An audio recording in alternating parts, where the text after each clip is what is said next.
പ്രൊഡക്ഷനിൽ വരുന്നത്. Cost of പ്രൊഡക്ഷനിൽ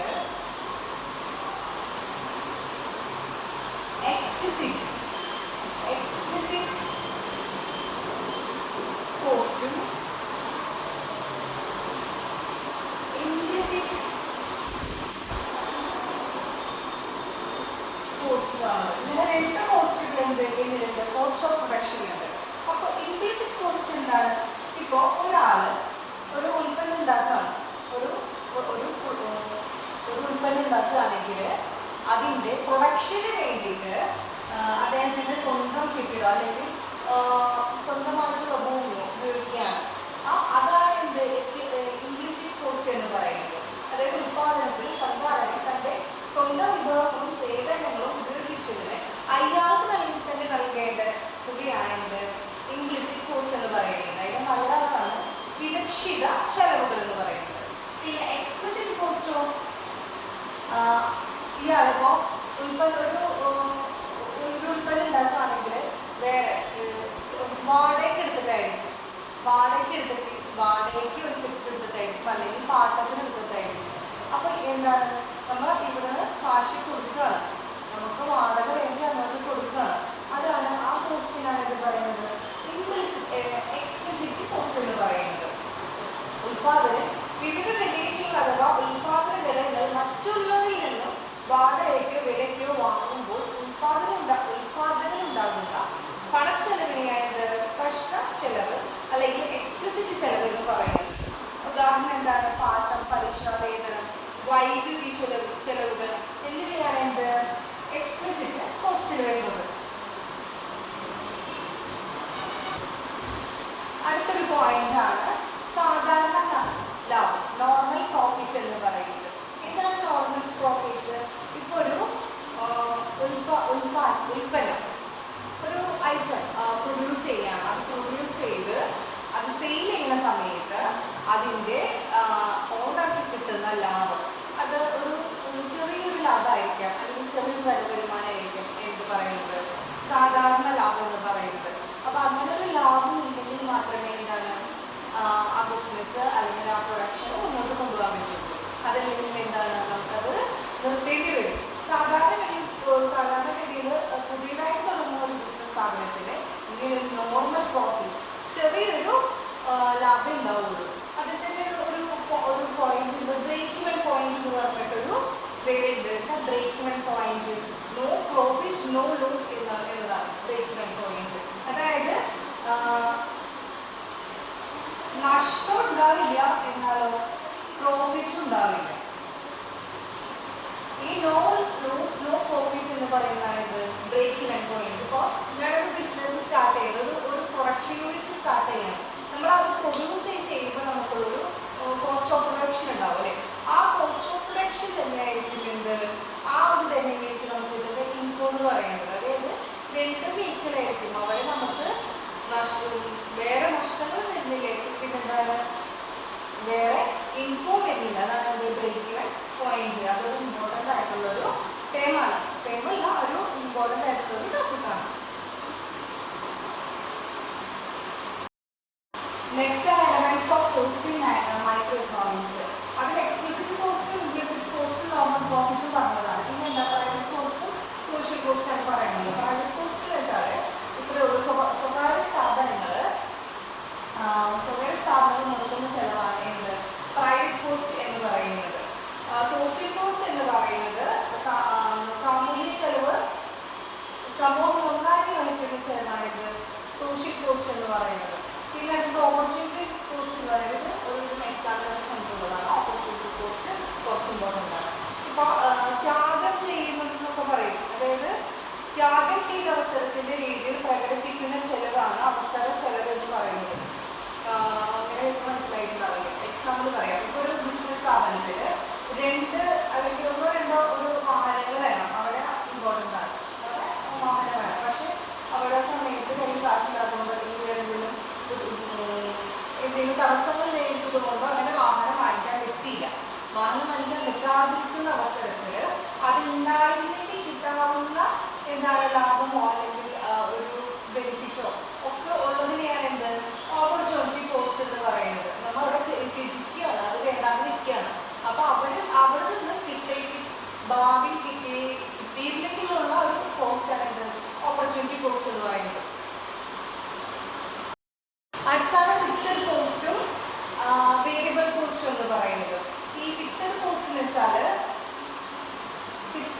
എന്ന് വെച്ചാൽ അത് ഫിക്സ് ആയിരിക്കും. ഉദാഹരണത്തിന് ലാൻഡ് ഫിക്സഡ് ആയിരിക്കും. ഓക്കെ. പിന്നെ അതുപോലെ ഇത് ഒരുപാട് നാളത്തേക്ക് ചിലപ്പോൾ ആ ബിസിനസ്സിന് എൻഡ് വരെ ഉണ്ടാകുന്നതാണ് എന്ത് ഫിക്സഡ് കോസ്റ്റ് എന്ന് പറയുന്നത്. എന്നാൽ വേരിയബിൾ കോസ്റ്റ് എന്ന് പറയുന്നത് എന്താണ്, ഒരു ഷോർട്ട് പീരീഡിലേക്കായിരിക്കും, അല്ലെങ്കിൽ ഒരു ചെറിയൊരു കാലയളവിലേക്ക് മാത്രമായിരിക്കും വേരിയബിൾ കോസ്റ്റ് വരുന്നത്. ഫിക്സഡ് കോസ്റ്റ് ഉണ്ടായാലും എന്താണ് വേരിയബിൾ കോസ്റ്റും ഉണ്ടായിരിക്കും. ഓക്കെ. നെക്സ്റ്റ് AFC, ABC ഇതൊക്കെ എന്താണ് ആവറേജ് ഫിക്സഡ് കോസ്റ്റും ആവറേജ് വേരിയബിൾ കോസ്റ്റുമാണ്. ഇനിയുണ്ട് TFC, എന്താ ടോട്ടൽ ഫിക്സഡ് കോസ്റ്റും പിന്നെന്താ ടോട്ടൽ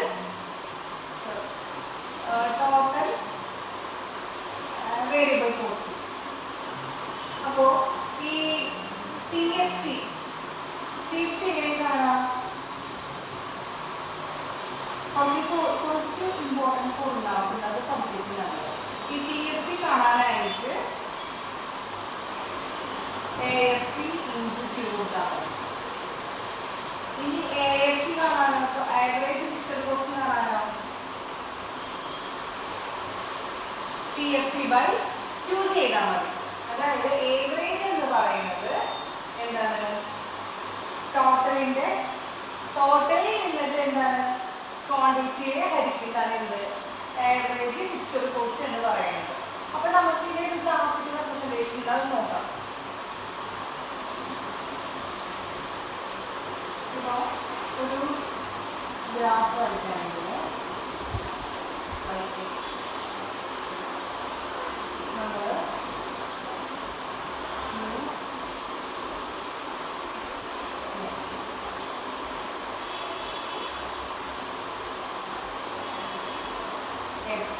നമ്മൾ ഫിക്സഡ് കോസ്റ്റ് ആയിരിക്കും അല്ലേ. അപ്പോൾ AFC എന്ന് പറയുന്നത് ഇങ്ങനെയായിരിക്കും. AFC എന്ന് പറയുന്നത് ഇങ്ങനെയായിരിക്കും. അതായത് F എന്ന് പറയുന്നത് TFC എന്ന് പറയുന്നത് ഫിക്സഡ് ആയിരിക്കും. ഈ TFC ബൈ Q ചെയ്യുമ്പോഴാണ് AFC കിട്ടുന്നത്. ഓക്കെ. അപ്പോൾ ഈ ഉൽപാദന വർദ്ധിക്കും തോറും എന്താണ് AFCയുടെ അളവ് കുറഞ്ഞുകൊണ്ടിരിക്കും. ഇതിങ്ങനെ കൂടും, പക്ഷെ എന്താണ് ഇതിങ്ങനെ കുറഞ്ഞുകൊണ്ടിരിക്കും. ഇത് കുറയും, പക്ഷെ എന്താ പൂജ്യത്തേക്ക് എത്തില്ല. അതെന്താണ് AFC ആണ്. ഇനി ആവറേജ് ഫിക്സഡ് കോസ്റ്റ് എങ്ങനെയാണ് നോക്കാം.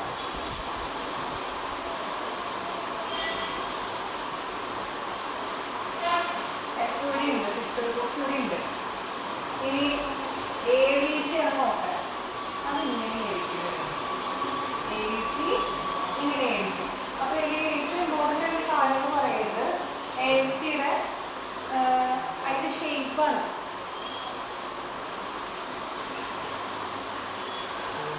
AFCയുടെ ഷേപ്പാണ് എന്ത് ഇങ്ങനെയായിരിക്കും. അത് റെക്ടാങ്കിൾ ഹൈപ്പർബോളയാണ്. Rectangle hyperbola. ഇത് ഇമ്പോർട്ടൻ്റ്. ABC എങ്ങനെയായിരിക്കും? യു ഷേപ്പ്ഡ് ആയിരിക്കും. ഇതെന്താ വേരിയബിൾ കോസ്റ്റ് ആണ്, ഫിക്സഡ് കോസ്റ്റ് ആണ്. ഓക്കെ. ഇവിടെ കണ്ടില്ല F കണ്ടില്ല ഫിക്സഡ് കോസ്റ്റ്. അടുത്താണ് മാർജിനൽ കോസ്റ്റ് എന്ന് പറയുന്നത്. മാർജിനൽ കോസ്റ്റ് എന്ന് പറയുന്നത് മൊത്തം ഉൽപാദനം ഒരു യൂണിറ്റ് വർദ്ധിപ്പിക്കുന്നതിന് അധികമായി നേടി വരുന്ന ചെലവിനെയാണ് എന്ത് മാർജിനൽ കോസ്റ്റ് എന്ന് പറയുന്നത്. അപ്പം അത് MC ഇക്വേഷനൊക്കെ പഠിച്ചിരിക്കുന്നത് വളരെ നല്ലതാണ്. മൊത്തം ചെലവിനെ മാറ്റി ടോട്ടൽ കോസ്റ്റ് ബൈ എന്താണ് ഉൽപ്പന്നത്തിൻ്റെ അളവിലെ മാറ്റം Q. ഇതാണ് എന്ത് മാർജിനൽ കോസ്റ്റ് എന്ന് പറയുന്നത്. നെക്സ്റ്റ് നമുക്കൊരു പ്രോബ്ലം ചെയ്തെടുക്കണം. നമുക്ക് TFC തന്നിട്ടുണ്ട്, TVC തന്നിട്ടുണ്ട്. അതായത് ടോട്ടൽ ഫിക്സഡ് കോസ്റ്റും ടോട്ടൽ വേരിയബിൾ കോസ്റ്റും തന്നിട്ടുണ്ട്. നമുക്ക് TC ടോട്ടൽ കോസ്റ്റും ടോട്ടൽ ടോട്ടൽ ആവറേജ് ടോട്ടൽ കോസ്റ്റും പിന്നെ ആവറേജ് ഫിക്സഡ് കോസ്റ്റും ആവറേജ് വേരിയബിൾ കോസ്റ്റും മാർജിനൽ കോസ്റ്റും കണ്ടുപിടിക്കണം.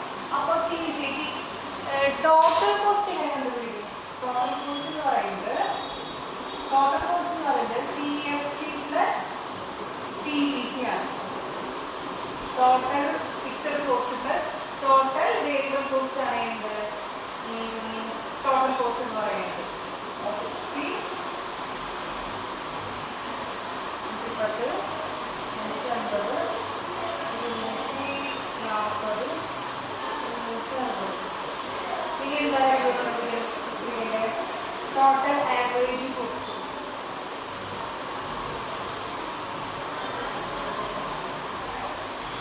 Average fixed cost AFC. Average fixed cost എങ്ങനെ കാണാം? TFC ബൈ Q ചെയ്താൽ മതി അല്ലേ? TFC ബൈ Q ചെയ്തതിന് ടോട്ടൽ ആവറേജ് കോസ്റ്റ് കിട്ടും. അപ്പോൾ എത്രയാ? 60/0 ആണ്.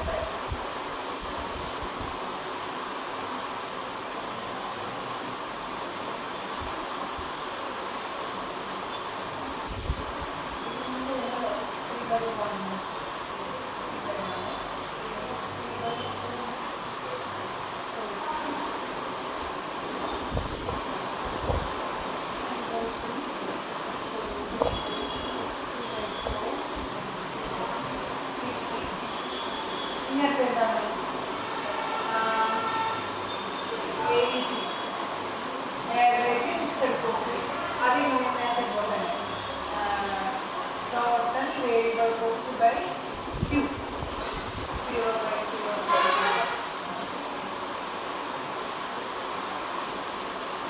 300/4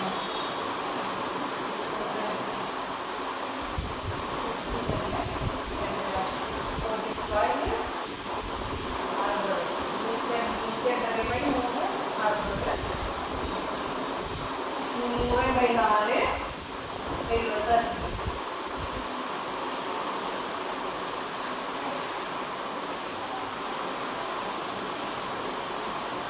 പിന്നെ APC ഉണ്ട് അല്ലേ? Average total cost. അപ്പോൾ അതെങ്ങനെയായിരിക്കും? AFC plus ABC. ഇത് രണ്ടും പ്ലസ് എന്താണത്? ആവറേജ് ടോട്ടൽ കോസ്റ്റ് എടുക്കാം. 0 110 75 80 1. ഇനി മാർജിനൽ കോസ്റ്റ് MC കാണാനായിട്ട് ടോട്ടൽ കോസ്റ്റ് ബൈ Q. ഏതാണ്? TC by Q. അപ്പോൾ എത്ര കിട്ടും? 60/0 തന്നെ കിട്ടും. 50 40 90 120. അപ്പോൾ TFC തന്നാലും TBC തന്നാലും നമുക്ക് എന്താണ് അതിൽ നിന്നിട്ട് എന്തെടുക്കാം? TC ടോട്ടൽ കോസ്റ്റ് എടുക്കാം, ആവറേജ് ഫിക്സഡ് കോസ്റ്റ് എടുക്കാം, ആവറേജ് വേരിയബിൾ കോസ്റ്റ് എടുക്കാം, ആവറേജ് ടോട്ടൽ കോസ്റ്റ് എടുക്കാം, മാർജിനൽ കോസ്റ്റും കണ്ടുപിടിക്കാൻ പറ്റും.